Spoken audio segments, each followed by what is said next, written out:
నిమిషం బస్సు బాబాక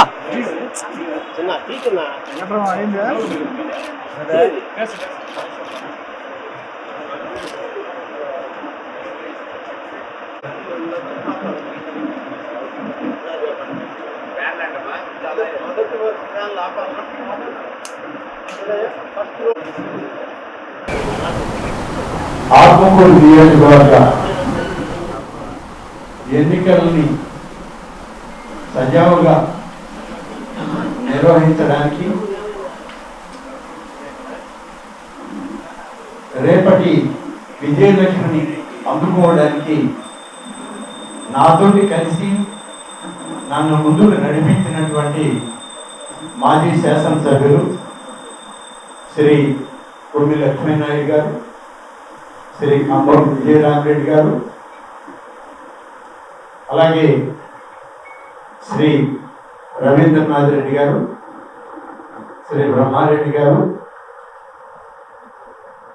వేదిక పైన ఉన్నటువంటి నా కుటుంబ సభ్యులు ఆనం రంగమయ్య రెడ్డి గారు, ఆనం శోభకర్ రెడ్డి గారు, కొండ్రెడ్డి ఆనం కైవల్యారెడ్డి గారు, అలాగే అనేక మంది ఇక్కడ ఈ సమావేశ మందిరంలో పాల్గొంటున్నటువంటి ఆప్తులకు, ఆత్మీయ అభిమానులకు అందరికీ కూడా స్వాగతం పలుకుతూ, ఈ యొక్క సమావేశ మందిరం ఈరోజు కొత్తగా నిర్మించబడి ప్రారంభించుకున్నటువంటి సందర్భంలో ఈ యొక్క సమావేశ మందిరానికి పెద్దలందరి యొక్క అనుమతితో సమావేశ మందిరానికి ఆనం వివేక సమావేశ మందిరం అని చెప్పి నామకరణం చేశారు. అనేక సందర్భాల్లో గడిచిన 4 దశాబ్దాలుగా రాజకీయంగా తోడుగా నీడగా ఉండి నన్ను ముందుకు నడిపించినటువంటి మా అన్నగారు అయినటువంటి వివేకానంద రెడ్డి గారి పేరుని ఈ సమావేశ మందిరానికి పెట్టుకోవడం ఇది మా అందరికీ కూడా, మరి ముఖ్యంగా నా కుటుంబ సభ్యులందరికీ కూడా సంతృప్తినిస్తుంది. మొట్టమొదటి ఎన్నిక అయింది, ఆయన లేకుండా నేను ఎన్నికలు చేయను. ఇప్పటి వరకు ఈ 4 దశాబ్దాల్లో 1982లో మొదలుపెట్టాను ప్రత్యక్ష రాజకీయాలు.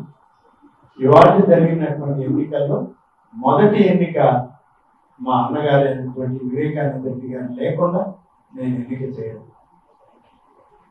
ఆయనే బహుశా వేదిక మీద ఉన్నటువంటి పెద్దలందరినీ నాకు అన్నలుగా పంపించాడు.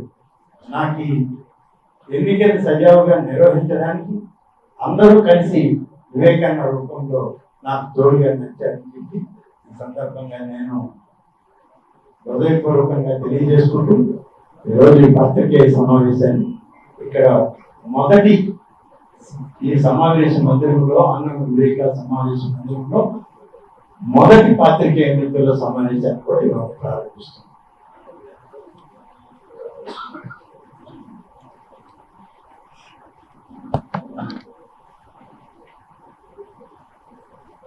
అందరికీ నమస్కారం. ఒక విషయం, ఈరోజు ఈ యొక్క నూతన సమావేశ మందిరంలో తొలి పాత్రికేయ మిత్రుల సమావేశం నిర్వహించుకుంటున్నాం మేమందరం.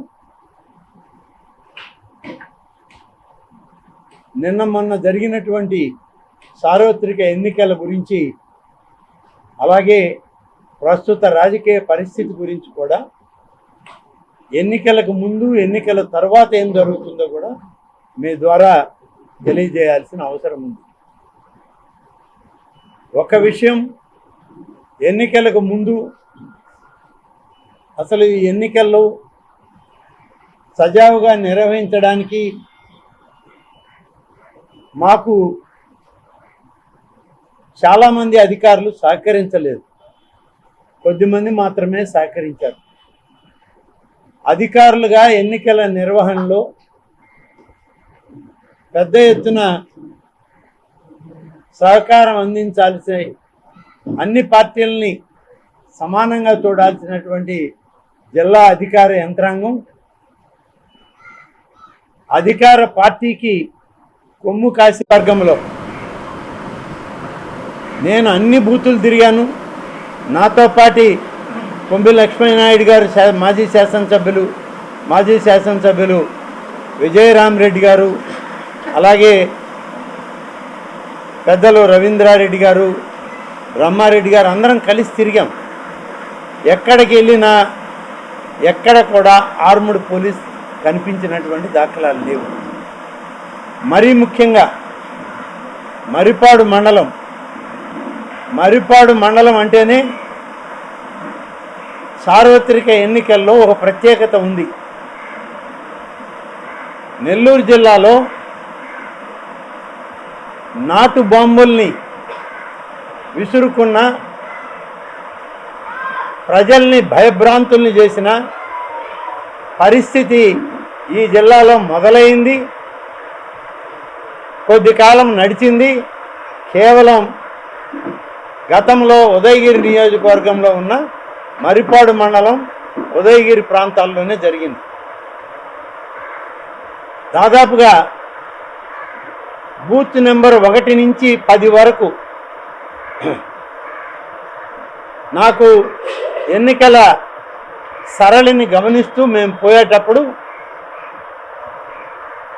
మరిపాడు మండలానికి సంబంధించినటువంటి మా నాయకుడు బ్రహ్మారెడ్డి గారు మాకు ఫోన్ చేసి చెప్పడం జరిగింది.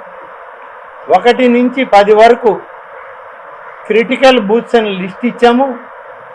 ఎన్నికల కమిషనర్కి ఇచ్చాం, మా ఆర్ఓకి ఇచ్చాం, జిల్లా కలెక్టర్కి, ఎస్పీకి, డిఐజీకి పంపడం జరిగింది. కానీ ఎక్కడ కూడా సాధారణ కానిస్టేబుల్ కూడా లేరు. అక్కడ ఉన్నది ప్రతి బూత్కి ఒక మహిళా కానిస్టేబుల్, ఒక ఎన్సీసీ క్యాడెట్ ఉన్నారు. నాటు బాంబుల సంస్కృతి ఉన్నటువంటి ప్రాంతాల్లో ఒక మహిళా కానిస్టేబుల్ని పెట్టి, ఒక ఎన్సీసీ క్యాడెట్ని పెట్టి ఎన్నికలు జరిపారు అని అంటేనే ఈ జిల్లా అధికార యంత్రాంగం ఎవరి వైపు కొమ్ము కాశారో అర్థమవుతుంది.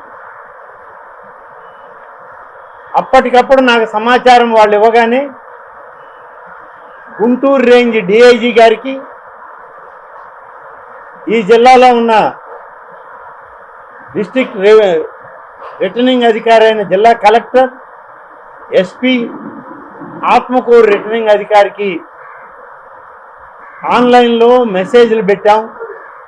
అన్నీ చేస్తే చివరికి వాళ్ళ దగ్గరికి వెళ్ళి వాళ్ళతో ఫోన్లో మాట్లాడి కొన్ని బూతులు పోలింగ్ మేము నిలపదలుచుకున్నాము, ఇక్కడ న్యాయం జరగడం లేదు, అక్రమం జరుగుతూ ఉంది, మాకు అన్యాయం జరుగుతూ ఉంది, మీరు అధికార పార్టీ వైపు మొగ్గు చూపుతూ ఉన్నారు అని చెప్పి గట్టిగా ఫోన్లో నిలదీస్తే అప్పటికప్పుడు అడిషనల్ ఎస్పీ గారి ఆధ్వర్యంలో ఉన్న ఒక స్పెషల్ స్క్వాడ్ని ఆ 10 బూతులు పర్యవేక్షణకు పంపడం జరిగింది.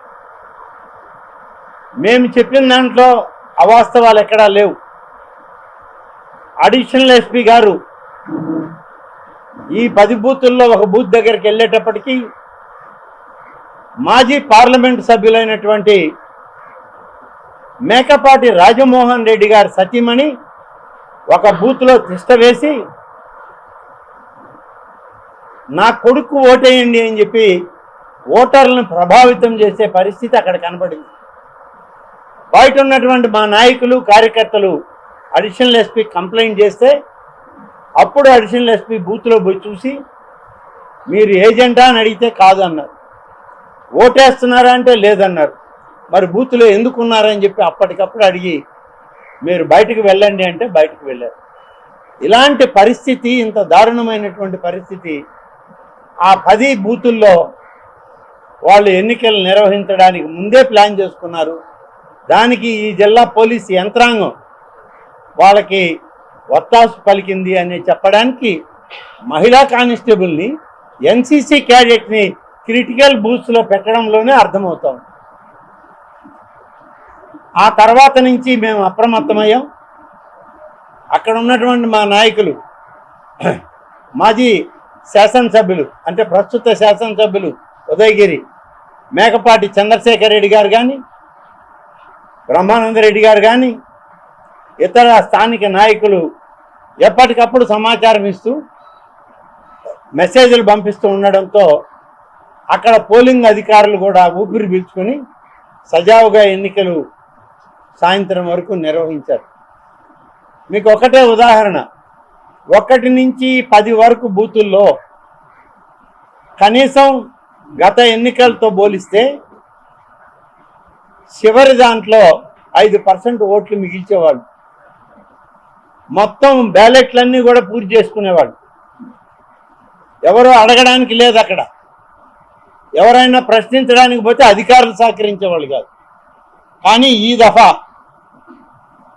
తెలుగుదేశం పార్టీ నాయకులు, అటు మేకపాటి చంద్రశేఖర్ రెడ్డి గారు కానీ, ఇటు బ్రహ్మానందరెడ్డి గారు కానీ, వీళ్ళు అప్రమత్తమై మా ఏజెంట్లని పూర్తిగా అప్రమత్తం చేసి ఎన్నికను మేము పూర్తి స్థాయిలో నిర్వహించాం. కాబట్టి ప్రతి బూత్లో 150, 200 నుంచి 300 వరకు ఓట్లు చివరిలో వాళ్ళు వేసుకునే ఓట్లు మిగిలిపోయాయి.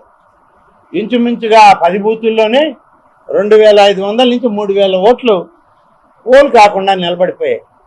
అంటే ప్రతి ఎన్నికల్లో ఈ ఓట్లన్నీ వాళ్ళకి ట్రాన్స్ఫర్ అయ్యాయి.